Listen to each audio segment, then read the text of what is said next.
한국 국회가 공직선거법 개정안을 통과시키면서 200만 재외국민의 조기 대선 투표가 가능해졌습니다.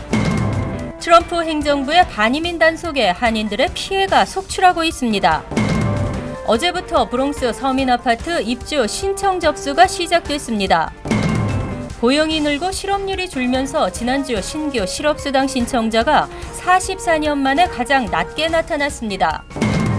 오늘 밤부터 기온이 떨어져 주말까지 꽃샘추위가 이어질 것으로 예보됐습니다. 이상은 이 시각 주요 뉴스입니다. 여러분 안녕하십니까? KBN 뉴스입니다. 한국 국회가 공직선거법 개정안을 통과시켰습니다. 박근혜 대통령에 대한 탄핵 소추안이 인용돼 조기 대선이 치러질 경우 200만 명의 재외국민도 대선에 참여할 수 있게 됐습니다. 보도에 지한샘 기자입니다. 국회는 한국 시간 2일 오후 본회의를 열고 재외국민의 조기 대선 참여를 허용하는 공직선거법 개정안을 통과시켰습니다. 재석 207인 중 찬성 180, 반대 12, 기권 15로 통과됐습니다.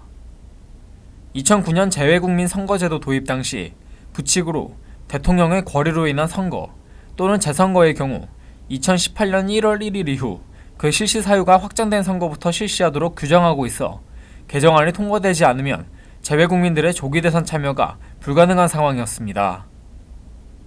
개정된 법안은 공관이 설치되지 않은 지역이지만 영사 사무를 수행하는 사무소가 있다면 해당 사무소에 재외선거관리위원회를 설치할 수 있도록 했습니다. 여권법도 개정돼 앞으로 시각장애 1에서 3급 장애인은 점자 여권을 발급받을 수 있습니다. 법 개정으로 앞으로 장기 3년 이상 형에 해당하는 죄로 기소 중지되거나 체포영장이 발부된 국외 체류자에 대해서는 여권 발급을 거부할 수 있습니다. 한편 선거 연령을 만 18세로 하향 조정하는 법안은 여야가 합의에 실패하면서 처리가 무산됐습니다. 3월 임시국회에서 다시 한번 통과를 시도할 것으로 예상됩니다. KBN 뉴스 지한샘입니다.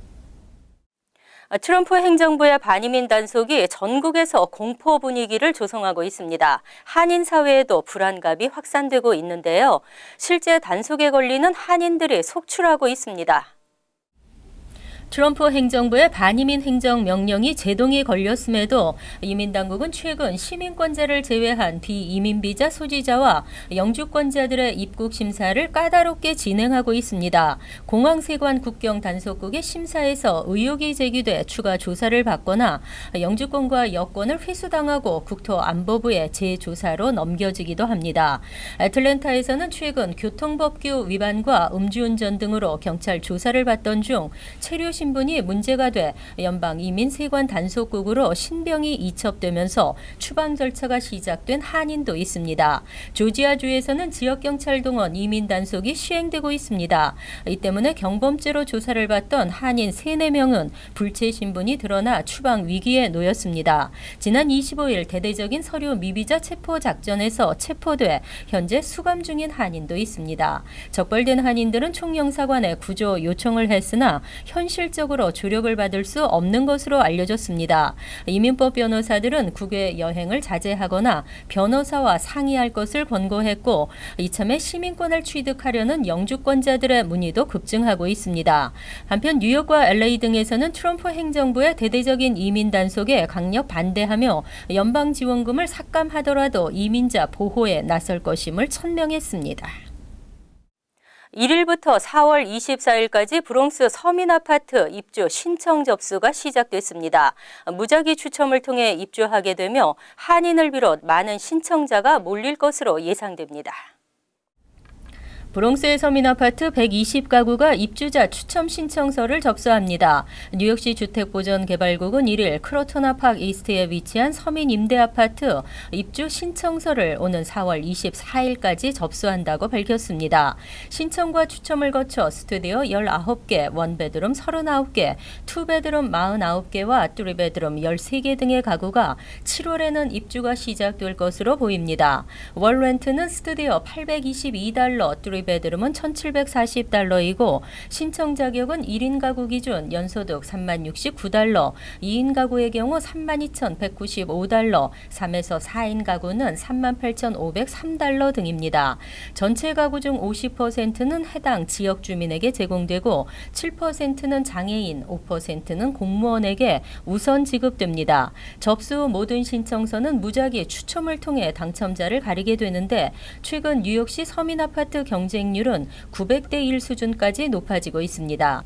당첨 이후 최종 입주자 선정에는 인터뷰 절차를 거쳐야 하는데 이 과정에서 재정 조건 등을 제대로 증명하지 못하면 입주가 거절될 수도 있습니다. 특히 한인들의 경우 자영업이나 파타임 등으로 서류 증명에 어려움이 있는 경우가 있는 것으로 알려졌습니다.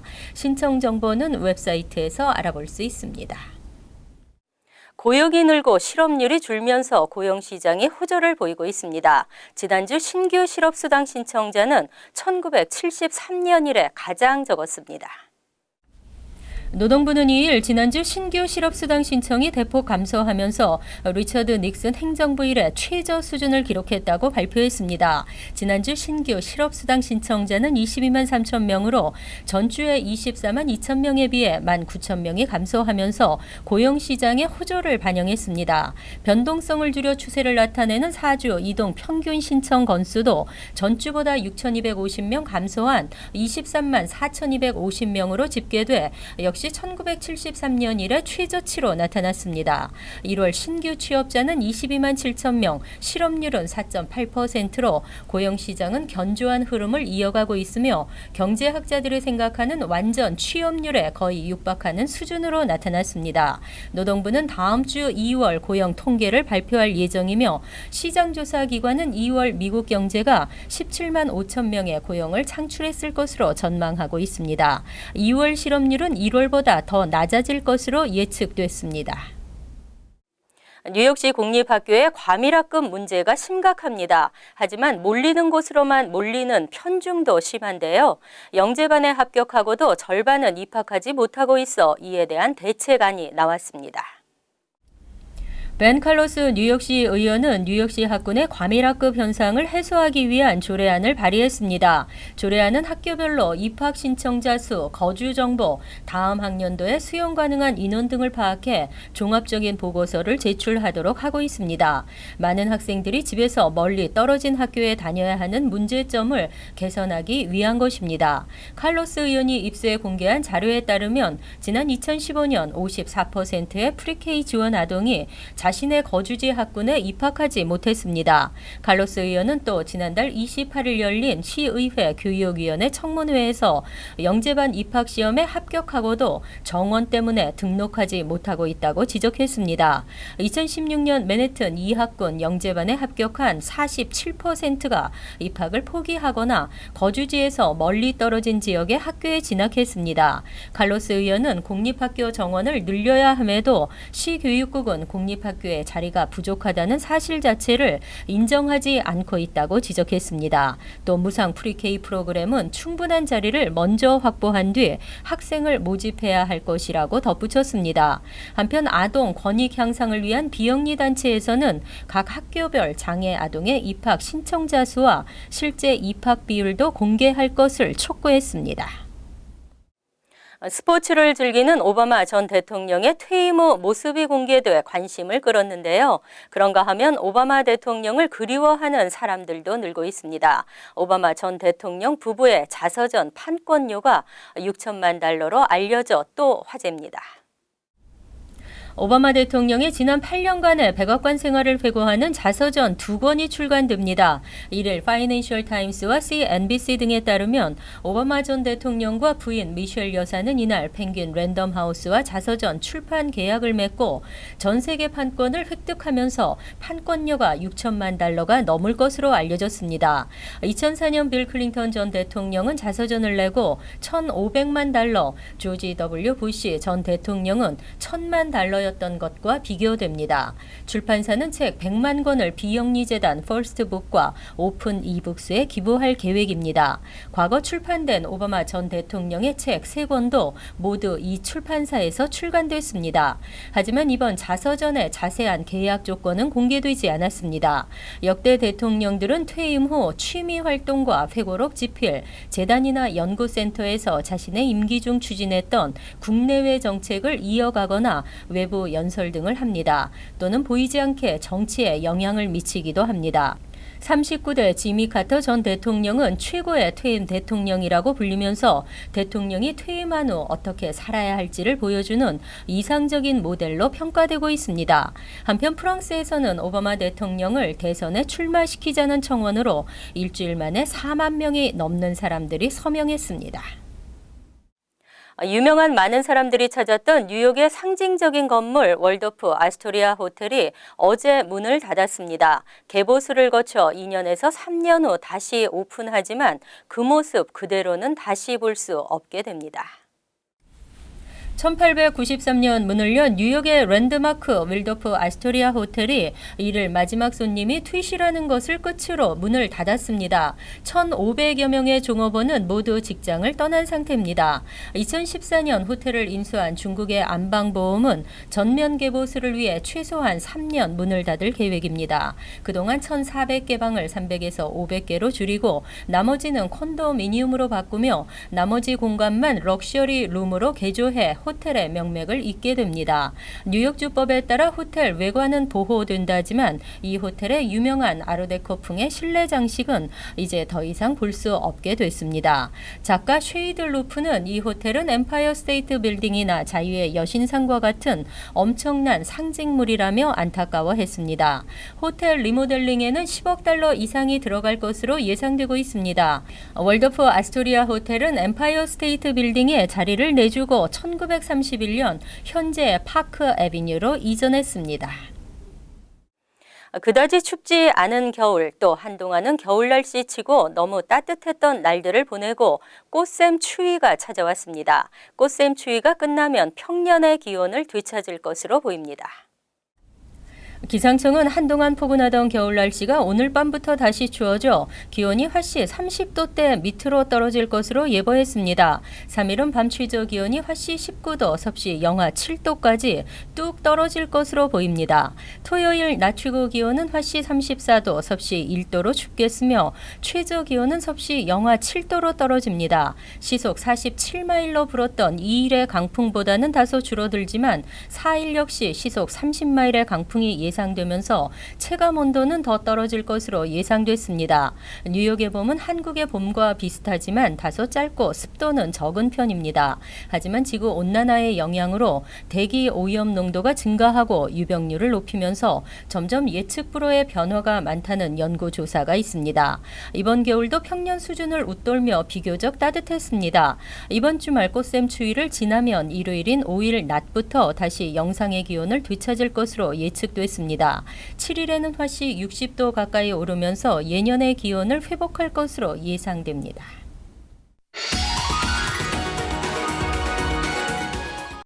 이어서 LA 지역 한인사회 소식입니다. 지난해 LA 한인타운에 자사를 오픈한 여행사 푸른투어가 멕시코 당국과 함께 유명 휴양지인 칸쿤을 홍보하는 여행 설명회를 개최합니다. 푸른투어 문조 대표를 비롯한 호혜 간부와 멕시코 관광청 LA지사 대표 등 관계자들은 오늘 LA 한인타운에서 칸쿤 여행 설명회를 열고 휴양과 액티비티를 한 번에 즐길 수 있는 칸쿤의 매력과 마야 문명, 치첸이샤, 정글 등의 유명 관광지를 소개했습니다. 특히 멕시코 관광청 측은 환상적인 자연환경과 문화, 그리고 수준 높은 리조트 시설을 갖춘 칸쿤은 관광객에게 잊지 못할 추억을 선사할 것이라며 한인들의 많은 관심과 성원을 당부했습니다. 한편 푸른투어 측은 올 인클루시브 리조트가 포함된 칸쿤 여행 상품을 출시하고 한인들을 대상으로 본격적인 마케팅에 돌입한다는 계획입니다. 지난 2013년 이후 사라졌던 LA 명물 열차 엔젤스 플라이트가 다시 운행됩니다. 에릭 가세티 LA 시장은 오늘 지난 2013년 9월 열차 탈선 사고 이후 운영이 중단됐던 엔젤스 플라이트를 오는 9월 4일 노동절까지 재운행할 것이라고 밝혔습니다. 엔젤스 플라이트는 그동안 잦은 사고로 사상자까지 발생하면서 운행이 중단됐지만 캘리포니아 공공사업국과 엔젤스 플라이트 철도재단이 최신 안전기준을 바탕으로 한 운행 재개를 추진해온 것으로 알려졌습니다. LA의 역사 문화 기념물이자 세계에서 가장 짧은 철로로 이름이 알려진 엔젤스 플라이트는 LA 다운타운 벙커힐 구역의 힐 스트리트에 위치해 있으며 최근 흥행 돌풍을 일으킨 영화 라라랜드의 배경으로도 삽입돼 다시 유명세를 탔습니다. 월드리포트입니다. 나날이 발달하는 로봇이 못하는 일이 없습니다. 바리스타를 대신하는 로봇도 있고 무거운 짐을 대신 날라주는 로봇이 있는가 하면 체스를 같이 두기도 합니다. 미국 샌프란시스코에 등장한 카페 X. 터치 스크린으로 커피를 주문하자 로봇이 컵을 갖다 놓고 커피를 내립니다. 시럽까지 넣어 순식간에 완성된 커피는 바로 손님에게 전달됩니다. 미국의 한 기업이 공개한 로봇 바리스타입니다. What people are able to get from Cafe X is basically specialty coffee, but being able to get that very consistently and efficiently. 주변의 온도와 습도를 고려해 레시피를 조절하는 능력까지 갖춰 커피 맛도 손색이 없다고 합니다. It's pretty good. It's a cafe latte. 로봇 바리스타가 커피 한 잔을 만드는 데 걸리는 시간은 30초 안팎. 커피값은 일반 커피숍의 절반 정도여서 손님들은 돈과 시간을 모두 절약할 수 있습니다. 마트에 장을 보러 나선 남성의 뒤를 둥근 물체가 졸졸 따라다닙니다. 장을 본 짐을 싣고 주인을 따라다니는 장바구니 로봇입니다. 최대 속도는 시속 35km, 18kg까지 운반할 수 있습니다. 길모퉁이나 경사진 길, 좁은 통로도 문제 없습니다. 장바구니 로봇은 자율주행 기술을 이용해 만들어졌는데 스스로 움직이는 유모차나 쇼핑 카트와 비슷한 원리입니다. En als we dan toch bezig zijn, kunnen we ook kijken of we hem gelijk nog wat slimmer kunnen maken. Niet alleen dat hij automatisch remt, maar dat hij ook automatisch afstand houdt. 사람과 마주 앉아 체스를 두는 로봇도 등장했습니다. 대만에서 개발된 이 로봇은 체스말을 손에 쥐고 원하는 위치로 움직일 수 있습니다. So this robot can see the size and shape of each piece. That way it can determine which one is the queen, which one is the pawn, and then it can decide which hand it wants to use to come in and move from the right or left. 게임 상대방에게 말도 건넵니다. I move. Your turn. I know, I could see. 이세돌 구단과 바둑 대결을 펼친 알파고는 컴퓨터 프로그램이어서 사람이 대역을 했는데 머지않아 바둑도 로봇과 대면에 둘 수 있을 거란 전망입니다. 간추린 소식입니다. 앤드류 코모 뉴욕 주지사가 지난 28일 밝힌 바에 따라 오는 5월 23일 뉴욕주 상원 30선거구와 뉴욕주 하원 9선거구의 보궐선거가 실시됩니다. 올해 뉴욕시장 선거에 출마한 공화당 빌 퍼킨스 주 상원의원과 롱아일랜드 오이스터 베이타운 슈퍼바이저에 임명된 공화당 조셉 셀라디노 주 하원의원의 지역구입니다. 뉴욕주 상원 보궐선거에서 민주당이 승리하면 32석을 확보하게 됩니다. 롱아일랜드 일부 지역의 상수도에서 암유발 화학물질이 검출돼 비상이 걸렸습니다. CBS에 따르면 힉스빌 상수도원에서는 디옥신이 검출됐고 제리코와 웨스턴 나소, 햄스테드 타운, 베스페이지, 플레인뷰, 이스트 파밍데일 등에서는 솔벤트가 검출됐습니다. 환경연구원은 샴푸와 세제 등이 스며들면서 수질을 오염시켰을 것으로 분석했습니다. 롱아일랜드 나소 카운티 노스 햄스테드 타운 의회는 지난해 11월 담배 구입 허용 연령을 19세에서 21세로 상향 조정하는 조례안을 만장일치로 가결시키고 최근 시행에 들어갔습니다.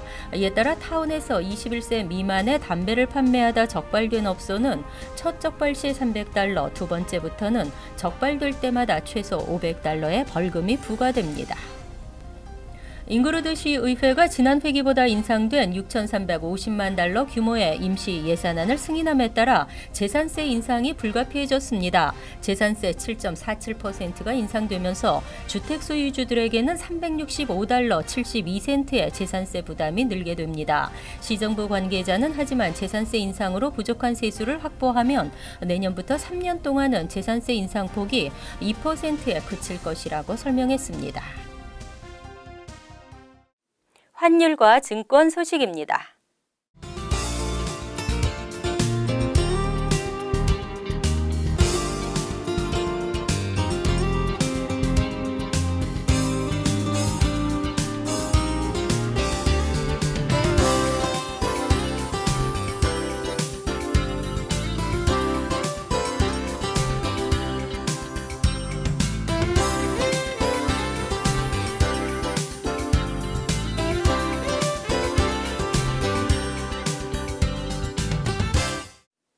이어서 날씨입니다.